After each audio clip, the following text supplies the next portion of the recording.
Vážené kolegyne, vážení kolegovia, ja by som najprv začala s tým prvým príspevkom.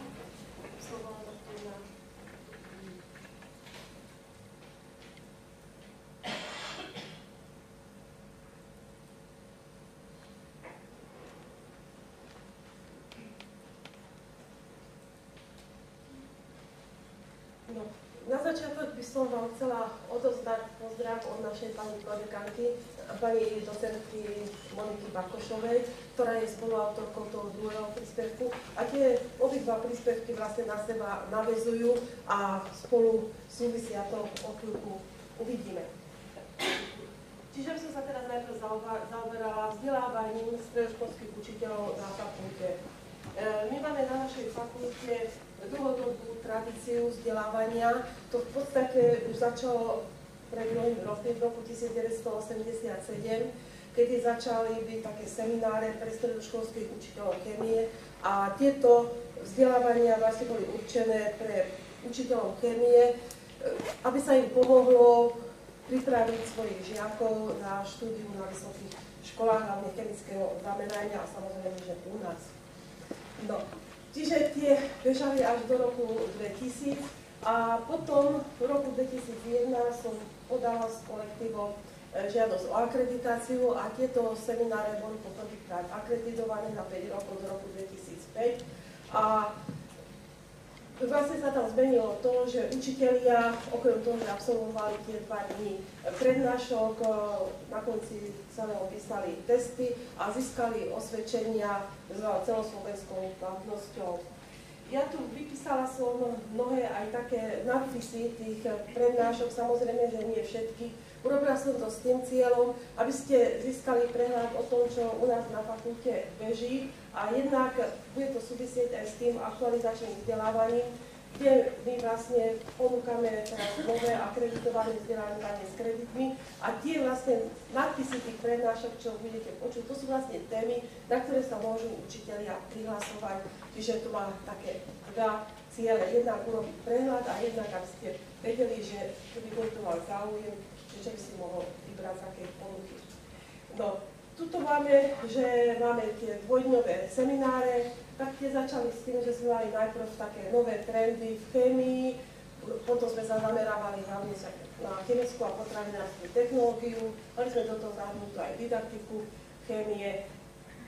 Čiže to bolo to prvé obdobie. Potom v roku 2000, to ešte tu máme tie vybrané témy prednášok, čiže sme sa venovali tomu názvosloviu, to robí stále problémy, základom chemickej väzby, izobely, potom chemickým reakciám, ako sú protolytické, redoxné, potom sme mali aj ďalšie typy reakcií a samozrejme sme sa venovali aj 1 rok chemickým výpočtom. Potom sme zvolili ďalšie také zaujímavé a atraktívnejšie témy ako chémia a liečiv, to bežalo v 2 rokoch pre taký veľký záujem učiteľov, potom sme sa venovali voľným radikálom, medicíne, biochémii, samozrejme chémii, potom aj rôznym problémom životného prostredia, napríklad ozón a znečistená atmosféra. Veľký úspech mali prednášky nášho terajšieho pána dekana zamerané na geneticky modifikované potraviny, potom boli polynenasytené mastné kyseliny, potom tiež boli zaujímavé prednášky, nové vláknité materiály, nové trendy ochranné rastlín. No a veľa, toto je len taký stručný výkaz tej prvej časti od toho roku 2001 až 2005. Tie štatistiky vám nebudem hovoriť, ale záujem stále bol, aj keď ešte to bolo za bývalej pred tým 2009 akreditáciami. Potom v roku 2006 sme znova získali akreditáciu na vzdelávanie, ale my sme to potom rozšírili už nielen pre učiteľov chémie, ale potom sme sa zamerali aj na učiteľov biológie, biochémie a trošičku sme do toho vniesli aj fyziku, hlavne videoklipmi, prípadne aj nejakou prednáškou. Vtedy sme už mali tie semináre 3-dňové a zahrnuli sme do toho už aj laboratórne cvičenie, taký jeden celý poldeň bol a tiež ako predtým účastníci písali 2 testy a získali osvedčenia o získanom vzdelaní. Tam ešte to som zabudla povedať, že za každým, keď sme mali ten seminár od roku 2004, tak učitelia dostávali študijné materiály. V nakladateľstve SPU sme vydávali, on nám vydalo do minulého roku 15 príručiek. Vždycky ten nadpis, ktorý tu je o celku, to je vlastne nadpis tej príručky, čiže tá prvá v tom roku 2006, v tej druhej akreditácii bola spoločná budúcnosť chémie a biológie a také veľmi zaujímavé prednášky sú tu tie témy tiež vypísané. Nebudem vám to všetko čítať, potom ďalšia bola život okolo nás očami chemika a biológia. Ono, že viacerí ste boli u nás na fakulte a si pamätáte, aj dlho boli tie príručky zavesené na našej webovej stránke, ale potom boli autorským právom, tak sme to museli stiahnuť, bolo, že to je neopodstatnené.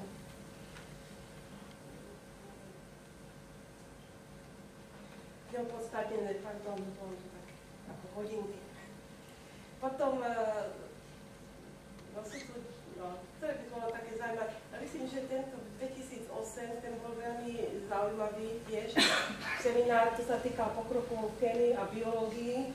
A tam vlastne sme mali prednášky tiež od biologičky pani docentky Jantovej, samozrejme od špecialistov z technológií a aj vo výžive, aj v takej kozmetike. Veľký význam mal tiež seminár, ktorý sa zaoberá vplyvom slnečného žiarenia na chemické a biologické procesy. Tam sme mali k tomu tiež aj spojené ku každému tomuto aj laboratórne cvičenia, ktoré boli na túto tému orientované. Sme v laboratóriu urobili aj niekoľko tých pokusov na fotocitlivé látky, zlúčeniny. Bolo to veľmi pekné. A mne sa to tiež páčilo. Chemické látky v bežnom živote, to bolo v roku 2010. Tam sme sa začali zaoberať aj takými látkami, ktoré škodia zdraviu, ktoré môžu byť rizikové z nejakého pohľadu. No a tiež tu mám takýto súhrn ešte tých laboratórnych cvičení, čiže jedno bolo z takej, všeobecná anorganická chémia, to by som spojila.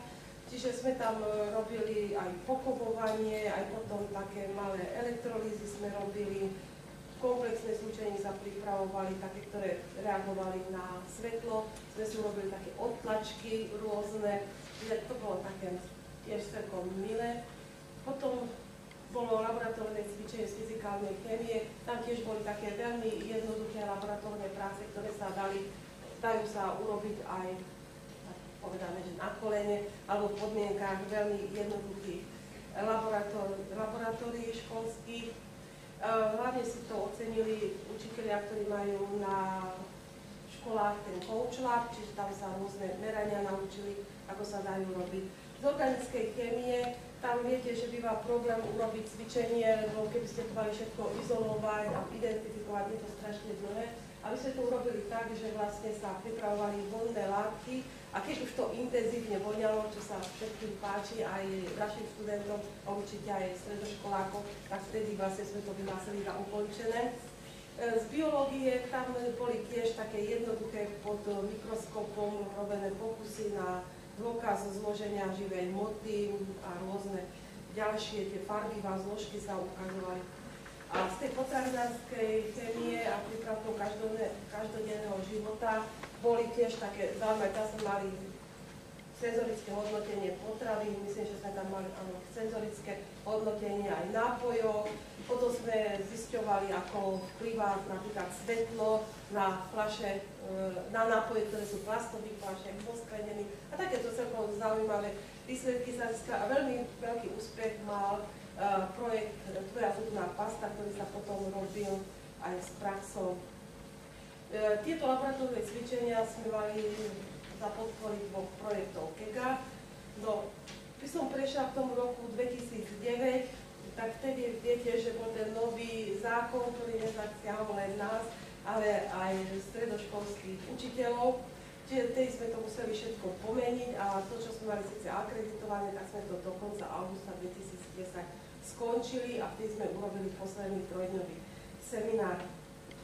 Odtedy sú zase tie semináre dvojdňové a vlastne sme ich nechali v tom, že sú určené hlavne tým učiteľom, ktorí sa radi zaujímajú o nové veci, sa vzdelávajú, ale nepotrebujú kredity. No, taký sme mali v auguste 2010, 2012 a teraz bude aj v auguste, koncom augusta 2013. Čiže v tom jednom roku sme mali katalýzu v bežnom živote. Ja som volila tú tému preto, tú katalýzu, lebo tie reakcie, ktoré sú katalizované, sú oveľa rýchlejšie ako bežné a dajú sa stihnúť aj ako demonstračné pokusy. Tam boli tiež takéto. Tuto bezpečná chémia, to v podstate bolo v tom duchu, že čo všetko sa robí preto, aby chémia bola bezpečná a učitelia tam dostali aj informácie o tom novom chemickom zákone. No a teraz chystáme taký pre život, čiže chémia pre život ako človeka, ale aj ako pre bežný život, že čo prináša. No, teraz by som vás ešte chcela poinformovať, že tí, ktorí potrebujú kredity a tiež samozrejme sa radi vzdelávajú, máme aktualizačné vzdelávanie, je akreditovaný program kontinuálneho aktualizačného vzdelávania a máme ho od decembra 2010 do konca roku 2015. Učiteľom sa udeliť 11 kreditov a názov je aktualizačné štúdium pre učiteľov odborných chemických, potravinárskych a prírodovedných predmetov stredných škôl a stredných odborných škôl. Tu som urobená takú zjednodušenú tabuľku, aby bolo hneď vidno, že čo to vlastne obsahuje. Čiže máme prezenčnú formu 25 hodín a dištančnú je 15 hodín. A z toho vlastne skoro 2 dní trvajú tie prednášky, jeden aj pol dňa, potom ten pol deň sú semináre a laboratórne cvičenia, to sú všetko vyučovacie hodiny. V tej dištančnej forme my vždy každému učiteľovi individuálne pridelíme konzultanta podľa tej témy, ako si vybral, to sú v podstate tie témy, čo som vám ukazovala, niečo na taký spôsob. No a ten pomôže sa pripraviť na záverečnú prezentáciu svojho vzdelávacieho projektu. Toto sú také, čo je z tej akreditácie, čiže tie hlavné témy, prednášok, seminárov, tých laboratórií, čiže to nemusím vám tak ukázať, to je v podstate zostručnené a pred chvíľkou som vám ukázala podrobnejšie tie témy, tie sa vždy inovujú a aktualizujú a projektujú samozrejme.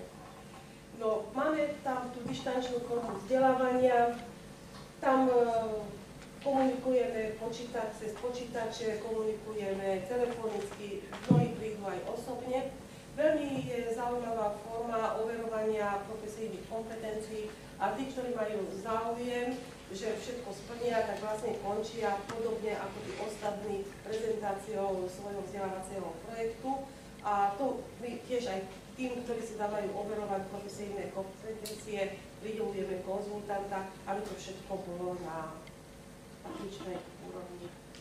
No, čiže by som vás chcela potom pozvať, všetko je na našej webovej stránke, to je jedna z príručiek. No, a budeme rozposielať na škole pozvánky. Na všetkých, na koho mám kontakt, tak dostanú aj osobný. Koľko mám ešte minút? Ešte 2 minútky. Ešte 2 minúty. Takže len poviem, to vás pustím a ten koniec ukážem. To máme dobré. Všetko nájde na CD-čku, takže máte CD-čka u seba. No, tu vlastne všetci ste už počuli o tých problémoch znižovania kvalitatívnej úrovne študentov nielen príjmaných k nám na fakultu, ale je to vlastne všeobecný problém.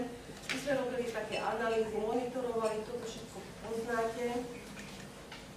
A samozrejme sme zistili, tak ako tu bolo povedané, že závisí to od typu strednej školy, úrovne absolvovaných maturitných predmetov a od osobnosti učiteľa, čiže od nej tiež veľmi.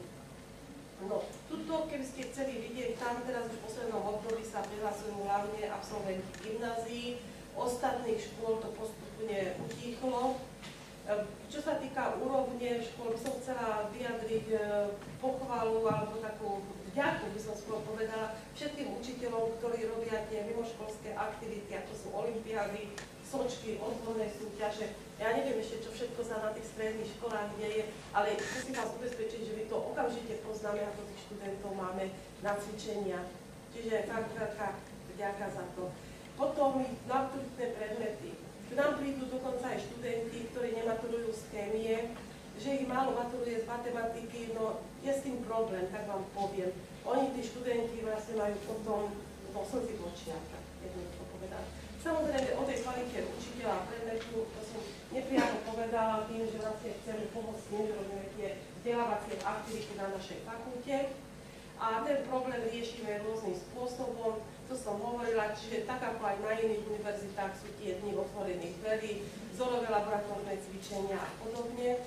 A toto, čo všetko chýba, to tam máte, ale chcela by som povedať poslednú. My sme okolo toho diskutovali, že či sa prispôsobovať tomu znižovaniu úrovne vzdelania týkajúce prírodovedných predmetov, alebo nie. Tak sme sa dohodli, že radšej urobíme všetko preto, aby sme pomohli učiteľov, aby sme pomohli študentom, ktorí sme prijali k nám na fakultu, ako najviac zvládame. No a vlastne pre tých našich prijatých študentov robíme to, že máme pre nich tie prípravné kurzy, nielen z chémie, ale aj z matematiky a fyziky. Čiže tam oni vlastne môžu zistiť, že čo všetko by mali vedieť u nás na fakulte. A potom v prvom ročníku sa zapisujú na výberové nepovinné predmety, ako je koselina z chémie, matematiky a fyziky. Čiže takto im vlastne sa snažíme pomôcť. Nakoniec by som chcela povedať, že koncom roka bolo udelené našej fakulte značka ECTS a to je vlastne také odčestné ocenenie, že všetky naše študijné programy, všetky skúšky a kredity sú v súlade s európskym kreditným systémom, čiže sú všetky tieto skúšky a všetky tie diplomy uznávané v celej Európskej únii. Ďakujem.